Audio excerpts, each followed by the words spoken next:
morning. This week we're going to talk about Vealers. With our Vealers, we're looking for a bit of a length through our calves and plenty of butt shape as well. Right here we have a good idea of a good Vealers from the Yubiang family.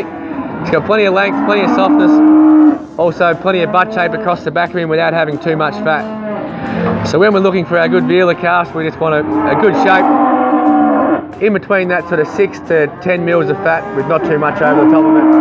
One problem we can have is we get too much fat into our Vealers by hanging on to them too long, and that way we get down to graded cents per kilo. So when talking about mils of fat, it's measured across the top of the tail or alongside the tail. So we want to have a look at a calf here like the white calf here. He's probably looking at about 5 mils of fat. We come across here to the better calf there. He's just starting to get a little bit of roundness near his tail, as you can see either side there. He's sort of looking more about that 8 mils to 10 mils of fat. So that's where the fat cover is measured on most of our calves. Right, nextly we have a pen of yearling heifers. These are preg-tested empty heifers.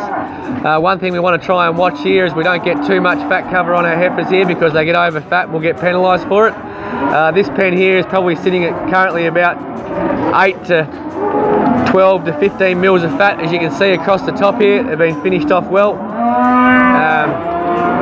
Plenty of shine on top of them as well, and that's where the buyers like to see that there, because they get their yield from. Also without having too much fat, that we don't want to have too much fat around our steaks when we go to sell them through the supermarket. So that's a good cross section of a good set of yearling heifers there, preg tested empty of course, but you know, in their prime, and you probably don't want them to get any more fatter than that. So Vendor's done a very good job. Well, that's all from me. Thank you very much for listening or watching, or both, and we'll have more for you next week. Bye.